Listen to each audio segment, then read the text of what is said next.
Hoy es una oportunidad ad hoc, creo yo, para conversar con el doctor Jaime Serrapuche, quien ha sido uno de los arquitectos del Tratado de Libre Comercio entre México, Estados Unidos y Canadá. No solamente un arquitecto, sino un signatario del Tratado de Libre Comercio, y que ahora está dedicado pues a estos mismos asuntos desde el sector privado. Es presidente de SAI Consultores, entre otros cargos importantes que desempeña el doctor Jaime Serra. Un placer tenerte aquí, Jaime. Encantado, Samuel, me da muchísimo gusto estar contigo. Gracias, un placer. Quizá la primera pregunta tiene que ver con esto que comentaba en la introducción, doctor. La crisis económica, la volatilidad financiera y la respuesta de los gobiernos y de los bloques regionales han afectado el comercio global. ¿Diría que hay evidencias de un regreso real al proteccionismo en el mundo? Muy buen punto. Yo creo que sí hay tendencia a volver a un cierto proteccionismo, pero existen instituciones y condiciones económicas que no lo hacen tan probable. Las instituciones, obviamente, es la Organización Mundial del Comercio, en donde ya hoy en día tienen prácticamente todos los grandes países que tienen comercio con el exterior registrados, y ahí hay disciplinas específicas que no le permiten a los países regresar al proteccionismo porque han tomado compromisos multilaterales o regionales al interior de la organización. Entonces, a menos de que un país se salga de la OMC, no puede volver, digamos, a reintroducir medidas proteccionistas porque estaría violando sus compromisos en la OMC. Esa es la que yo creo que sería el primer obstáculo a esta tendencia que sí observo. El segundo obstáculo, en mi opinión, Samuel, es que la conectividad que se ha generado por el cambio, digamos, tecnológico de todo lo digital y todo lo que es el mundo digital en el mundo, también es un obstáculo al proteccionismo. No hay manera de que un gobierno haga posible el suspender la comunicación, incluso el comercio electrónico, de manera eficiente. Entonces, tratar de introducir medidas proteccionistas en este ambiente, en donde por un lado tienes obligaciones institucionales y por el otro una realidad que comunica a los agentes económicos globalmente, no creo que sea particularmente factible. Sin embargo, en el discurso político, como lo decías en la introducción, sí empiezan a surgir, digamos, posiciones proteccionistas, pero yo veo que es más una especie de populismo electoral que planes y políticas de gobierno específicas. Ok. Precisamente a eso quiero ir. Donald Trump, Bernie Sanders han hablado sobre esto. Y han hablado sobre esto cuestionando los beneficios para Estados Unidos. De hecho, sus discursos, por ejemplo, en Michigan, en donde ganaron, por cierto, ambos, que es el centro productor de la industria automotriz en los Estados Unidos, pues van en este sentido. De alguna manera ya lo respondiste, pero ¿qué tanto ves de sustancia en estos discursos en contra, digamos, de estos flujos comerciales tan poderosos que hemos establecido, no solamente diría en el Telecán, sino en general en el mundo? Mira, yo creo que no tienen gran sustancia y creo que hay, digamos, una parte de retórica política de corto plazo, pero ha sido tan extrema que si Trump llega, o la propia Hillary llega, y uno de los dos acabará llegando, Sanders, yo me imagino, lo sabremos pronto, pero que no llegará.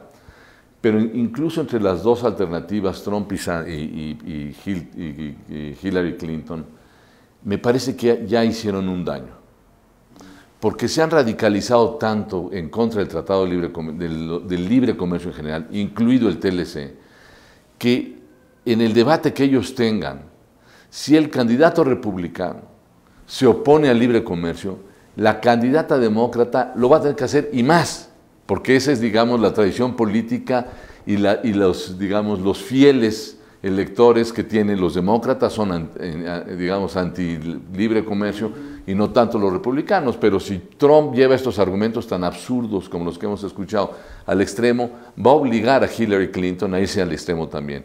Y mi preocupación es que eso sí acabe teniendo alguna consecuencia en las políticas que se tomen por el gobierno americano hacia adelante.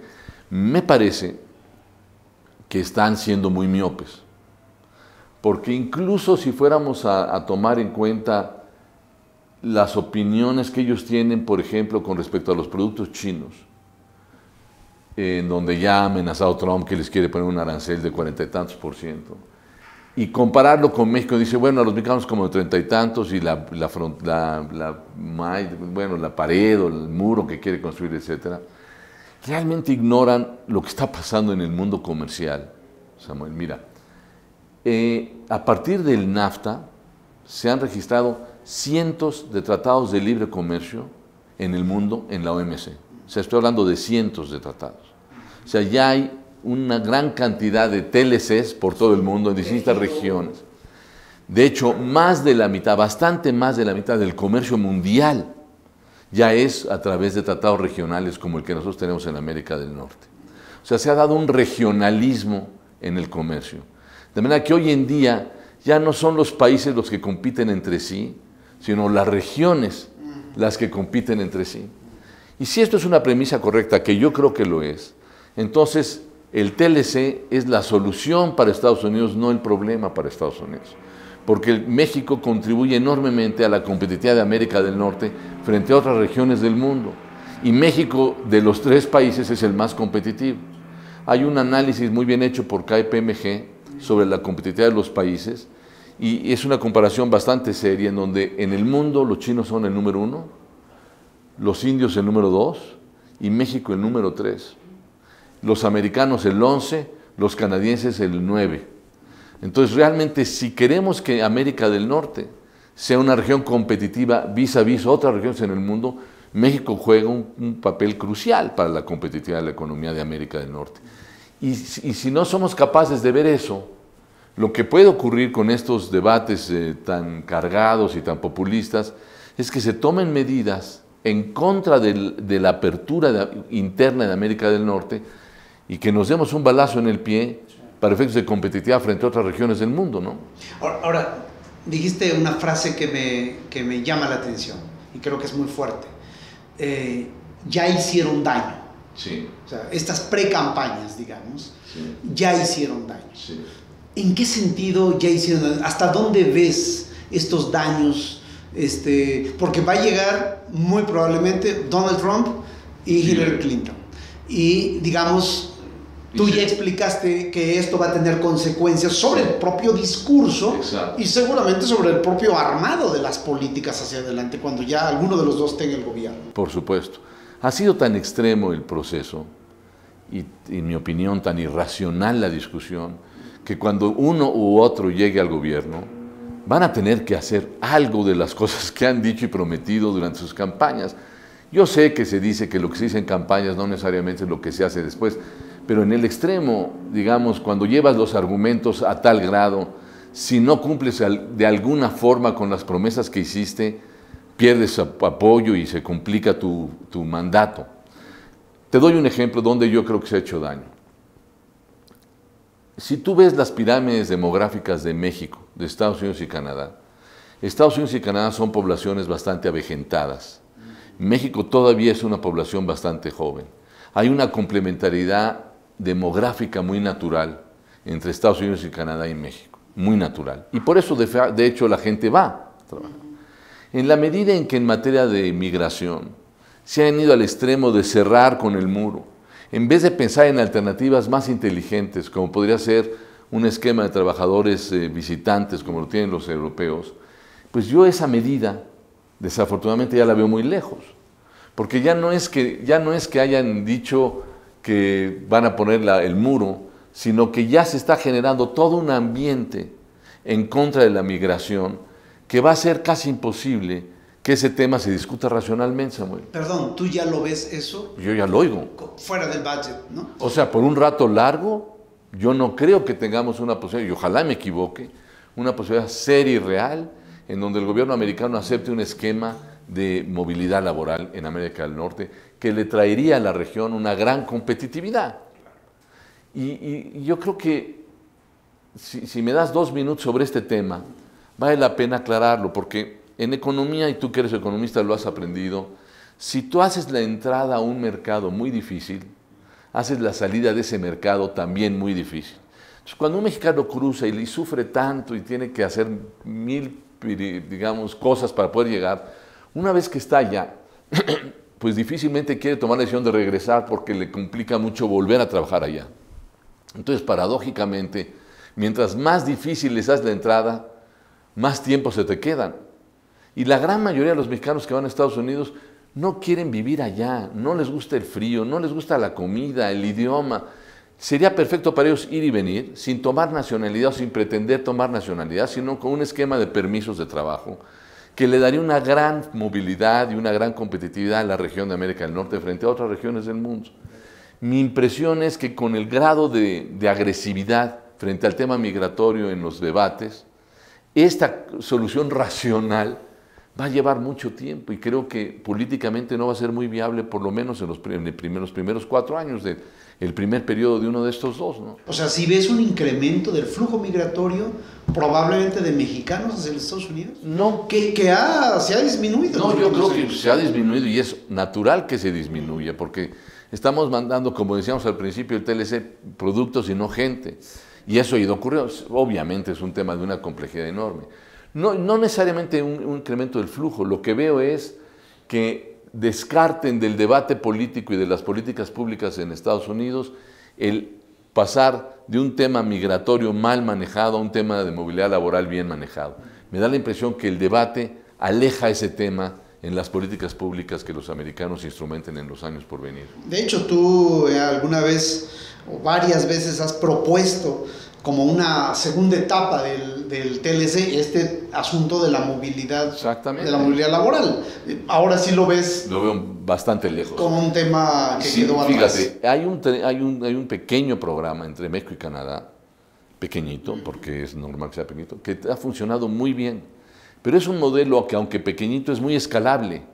Entonces, una solución de esa naturaleza, que creo que sería la racional desde el punto de vista económico, la estoy viendo cada vez más lejos, debido a este debate y esta radicalización, ¿no? Lo mismo verías, porque en tu libro, un libro que publicaste muy interesante, el TLC y la formación de una región, en tu libro por lo menos recuerdo 2 propuestas, una que tiene que ver con la movilidad de la mano de obra, y otra con la movilidad de la logística. Sí. ¿Ves también este asunto de la logística afectada por esta precampaña y toda esta discusión anti-TLC? Sí la veo posiblemente afectada, porque, digamos, en vez de poner un muro, deberíamos permitir que los camiones pasen, como se había acordado originalmente en el TLC, y que haya una integración y una inversión en infraestructura que facilite el comercio. Si el gobierno americano, encabezado por Trump, fuera a decidir hacer un muro, pues dificulta enormemente todo el tema de comunicación entre los dos países y por ende se invertía más en un muro que en una infraestructura de puentes y de carreteras y de vías, etc. Entonces, mi temor es que este hombre ha llevado ese tema tan lejos, en donde va a asignar $1 del presupuesto antes a un muro que antes a un puente. ¿Sí me explico? Que a la inversión en un puente. O sea, le va a dar prioridad al cerrar la frontera más que abrir la frontera. Y eso es muy delicado. A ver, doctor, hay algo que es importante y que nos interesa a los mexicanos y a los empresarios mexicanos y debe interesar al gobierno también como estrategia de México. Y es, si Trump llega a ser presidente, Donald Trump, que es una probabilidad. No es cero. Real. Ahí sí está lo es. sobre la mesa. Sí. Si Trump llega a ser presidente, ¿ves que hay la posibilidad de que esta relación que hemos tejido en las últimas décadas con los Estados Unidos, por lo menos las 2 últimas décadas, se vea seriamente afectada? Sí, yo sí la veo. Sí, a ver, obviamente una vez que una persona así llega al gobierno tendrá que entender cosas que hoy como candidato no entiende cabalmente porque nunca ha estado ahí. Y posiblemente eso modere sus discursos y sus policies, sus políticas, etc. Pero yo sí veo que hay un tema más profundo, que es que no se cree en el libre comercio en el fondo. Hillary desde un principio, incluso desde que lanzamos el TLC, nunca estuvo a favor. Después se moderó, pero nunca estuvo a favor. Incluso cuando estaba en la primera campaña de Bill Clinton, que es cuando ya habíamos firmado el TLC, y fue cuando tuvimos que negociar los acuerdos paralelos, tú recuerdas, de laboral y ambiental. Ella desde un principio filosóficamente no está convencida. Y como secretaria de Estado, tampoco nos hizo mucho caso. Tampoco hizo mucho caso, etc. Él dice que es free trader, dice que le convence el libre comercio, pero todo lo que ha hecho en su vida ha sido en una industria que no ha estado sujeta a la competencia internacional, porque es un bien no comerciable, que es todo lo de real estate. Entonces, no es un hombre que esté acostumbrado a entender la competitividad de una empresa en función de dónde produces, de dónde traes tus insumos, cómo combinas tus estrategias de la oferta de insumos, en fin, no es una cosa que él tenga cercana como hombres de negocios. El hombre de negocio dedicado al real estate, pues compra un terreno, lo construye, consigue la manera de financiarlo, lo vende y gana dinero, y hasta ahí llega eso. Y nunca ha estado expuesto a los temas mucho más complicados que hoy tenemos en la región, complicados en el buen sentido, de que ya no estamos nada más, Samuel, vendiéndonos productos y servicios los unos a los otros, sino que ya en América del Norte los estamos produciendo conjuntamente. Y eso es un armado que si lo obstaculizas, tiene consecuencias enormes sobre las industrias, los sectores y la competitividad de los países. Entonces yo creo que en la medida en que él tomara decisiones proteccionistas, aunque más moderadas de las que dice ahora, sí estaría afectando la integración y la competitividad de la región. Aunque esto tuviera que pasar algunas de estas cosas por el Congreso, sí. Entiendo que para hacer modificaciones de esta naturaleza, si tuviera que hacer algunas modificaciones o si quisiera hacerlas, tendría que pasar por ambas cámaras. Por sus respectivos congresos, depende qué medida tome. Porque si, por ejemplo, decide subirle los aranceles a México, al equivalente de los aranceles que tiene Estados Unidos registrados en la OMC, lo puede hacer sin pasar necesariamente por el Congreso. Si decide poner algo superior a la OMC, lo van a castigar en la OMC. Y ahí entrarías en un debate y en una controversia larga. Así que, digamos, la contención que el Congreso podría tener sobre políticas proteccionistas tampoco es tan grande como creemos, porque jurídicamente no pueden detenerlo, pero sobre todo porque también hay mucho proteccionismo entre los congresistas. Porque muchos de ellos están, digamos, alineándose a esta visión de que tienen que hacer a su país otra vez grande, Let's Make America Great Again, o no sé cómo se llama su título ese, y muchos congresistas están diciendo, oye, tiene tal efecto esto del proteccionismo para conseguir votos que a lo mejor yo también lo empiezo a usar. Y se empieza a generar toda una cultura proteccionista que puede tener un daño enorme en la región, ¿no? Doctor, tú estuviste mucho tiempo en Washington, has estado mucho tiempo en Washington, conoces bien, digamos, la idiosincrasia del pueblo estadounidense, no solamente del político estadounidense. ¿Realmente sientes que el discurso de Trump en una elección como la que se va a abrir a partir de finales de julio hacia noviembre, realmente crees que este discurso adquiera arraigo entre la clase política y entre la población abierta en los Estados Unidos, la población votante de los Estados Unidos? Es excelente pregunta. Mi impresión es que sí, porque yo veo una asimetría entre los argumentos pro-proteccionistas y los argumentos antiproteccionistas. Los argumentos proteccionistas son de entrada muy fáciles. Es decir, ya no vamos a permitir que se nos vayan plantas y le vamos a cobrar un arancel. La reacción inmediata de la gente y de los políticos de otro rango, digamos, es pues, como que pega. Y si en vez de eso lo que tienes que explicar es, oye, es que tener la frontera abierta nos hace más competitivos porque los precios relativos de los insumos reflejan más la competencia del mundo. Esos son argumentos que no tienen ese impacto de corto plazo. Entonces mi sensación es que el éxito de los discursos proteccionistas se debe en buena medida a esta asimetría y creo que no la podemos ignorar. Pues es un tema delicadísimo. Delicadísimo. ¿Tendríamos que hacer algo en México? Este es un asunto, las elecciones de Estados Unidos me refiero, es un asunto interno de los Estados Unidos, pero no hay duda de que estamos integrados, pero por todos lados con ellos. ¿Tendríamos que hacer algo nosotros? Yo creo que sí. ¿El Estado mexicano? No, yo no sé si es el Estado o son las organizaciones empresariales o los think tanks, pero yo creo que tenemos que hacer un esfuerzo por explicar los beneficios que ha traído el TLC. Y yo creo que digamos, el mensaje fundamental es el que te decía al principio de la charla, que es TLC o el NAFTA es una solución, no un problema. Y creo que México tiene que explicar y hacer entender ese punto, Samuel, y no es fácil, o sea, no es un argumento fácil, porque si yo lo que le tengo que decir al pueblo americano, a los habitantes de Michigan que están perdiendo chamba porque Ford hace una planta aquí, les digo, miren, esto les conviene porque va a ser más competitivo al automóvil Ford, y eso quiere decir que Ford va a crecer y los va a poder absorber en otras tareas, etcétera. Digamos, frente a la circunstancia que muchas de estas gentes están viviendo de falta de empleos y de pobreza, etcétera, es un argumento difícil de hacer, pero hay que hacerlo. Y particularmente yo creo que hay que hacerlo con los hacedores de la política económica de Estados Unidos, decirles, a ver, aquí lo que tienen que pensar es que el mundo está evolucionando en esta dirección, como decíamos al principio, por la conectividad y por la formación de regiones, y lo que más conviene a Estados Unidos es aliarse con sus socios comerciales, con los que está integrado desde hace 20 años y con los que ya está coproduciendo muchos servicios y mercancías para que estos sean competitivos frente a otras regiones. Yo creo que sí tenemos que hacer ese esfuerzo educativo en los Estados Unidos. En los Estados Unidos. Y diría, a manera de pregunta, los propios empresarios estadounidenses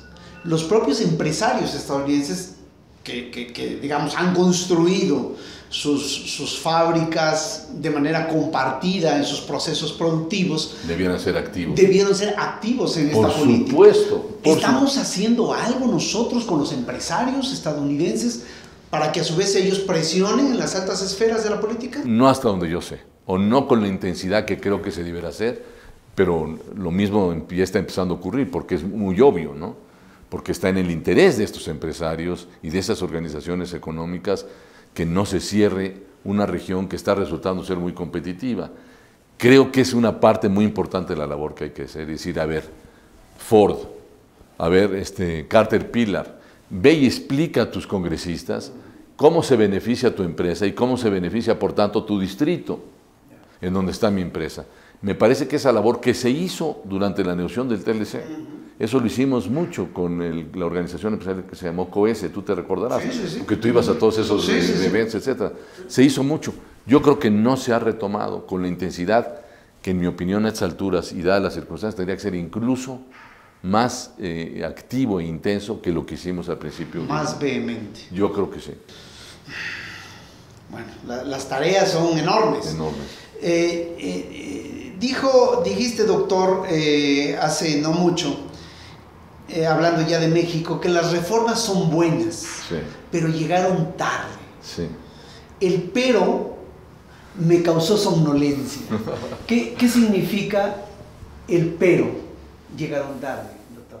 Mira, que no sacamos todos los beneficios económicos de una decisión estratégica como fue la apertura de la economía.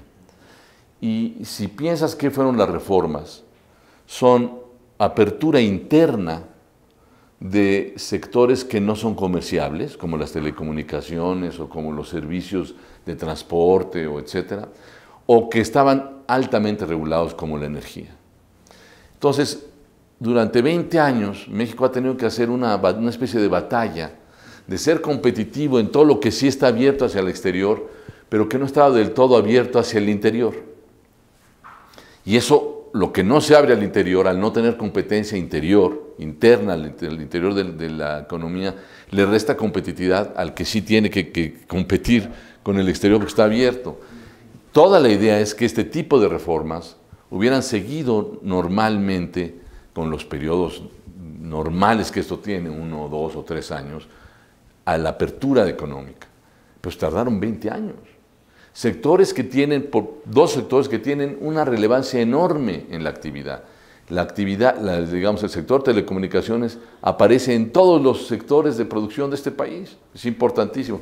Y la energía aparece en todos los sectores de producción de este país. Entonces, dos grandes sectores que explican una parte muy importante de la actividad económica y de la relevancia en los vectores de costos de las industrias, se abrieron 20 años después.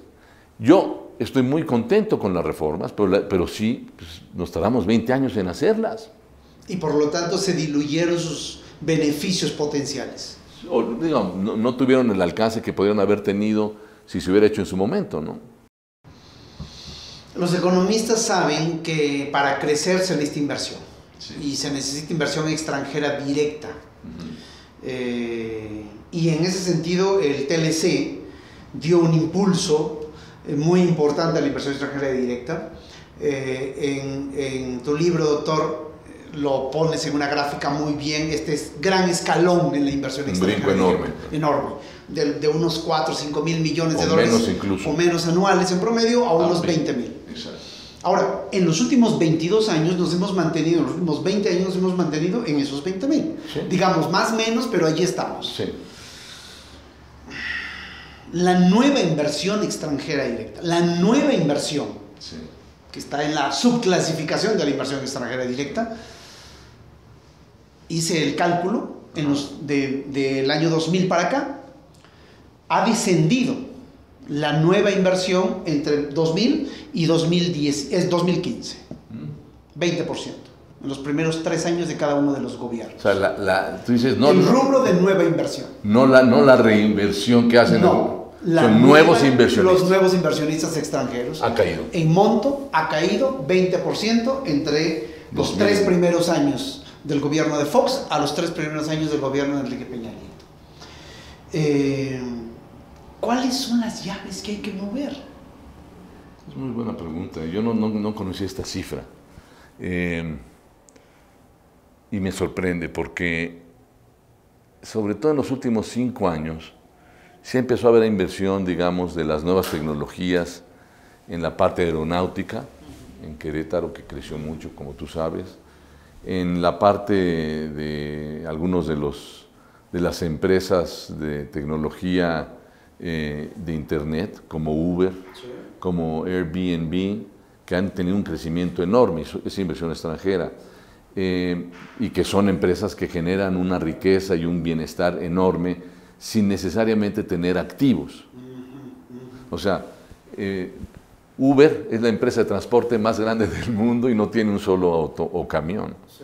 Entonces, muchas de esas inversiones nuevas no requieren de una gran inversión en activos de entrada, sino todo un sistema organizativo de inversión derivada o consecuente al tipo de negocio. Entonces, a lo mejor parte de esto, en este periodo que tú estás hablando, se explica, puede ser, no lo sé, pero puede ser que la naturaleza de los inversionistas ha ido en la dirección de la modernización y de todas estas nuevas empresas en el mundo, que son los Amazon, los Uber, el Airbnb.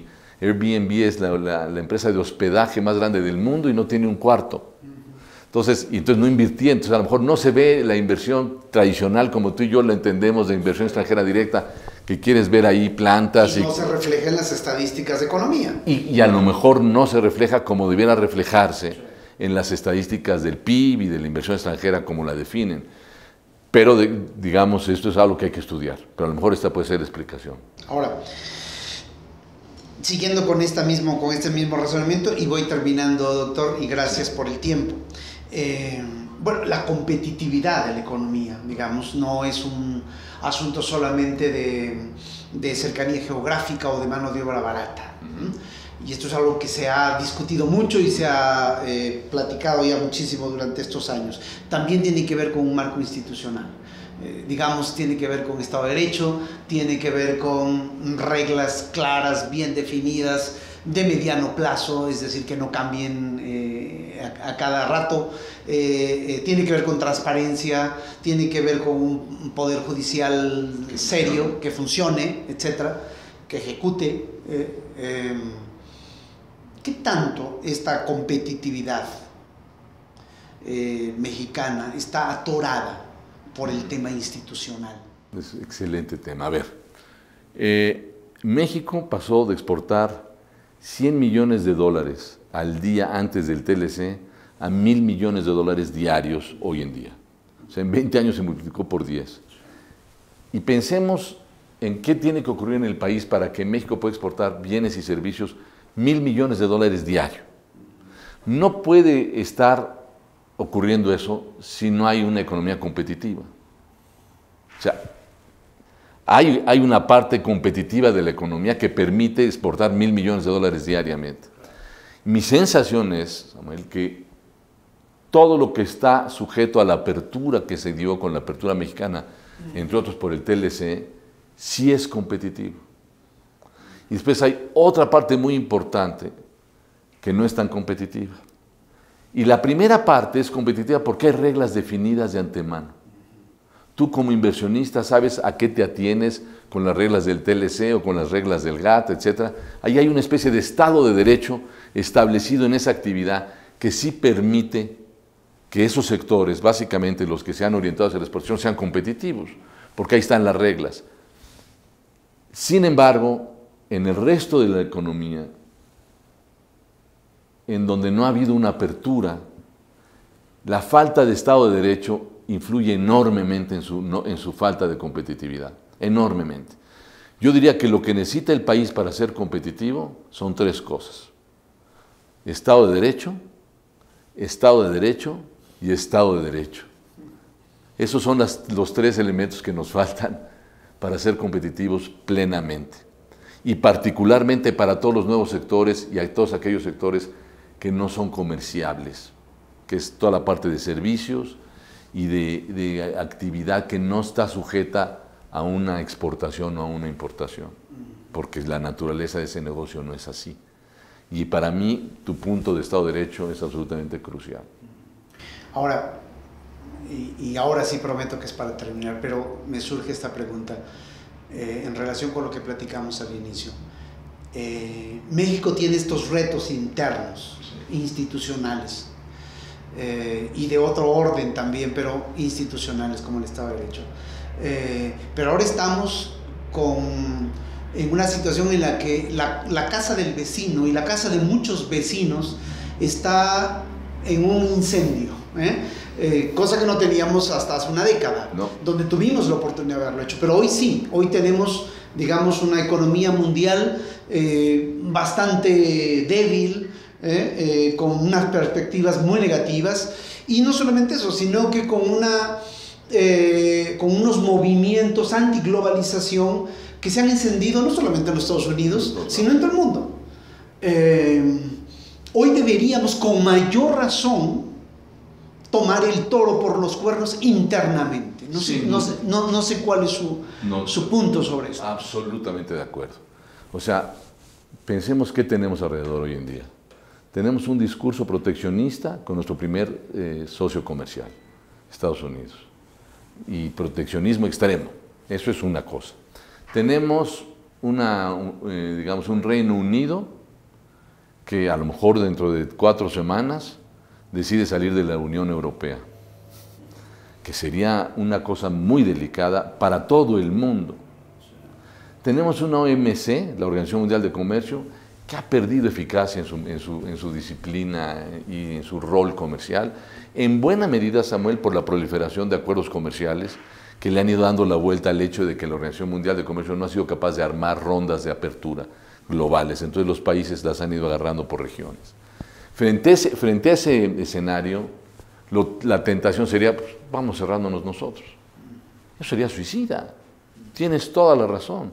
Justamente porque ese es el escenario, hay que hacer un esfuerzo de competitividad y de apertura adicional en el país y para aprovechar el hecho de que podemos tomar ventaja con respecto a otros países. Doy el ejemplo que a mí me parece que nos afecta más directamente, que es la decisión del gobierno chino por poner énfasis en su desarrollo en el consumo y la inversión local, no tanto en las exportaciones.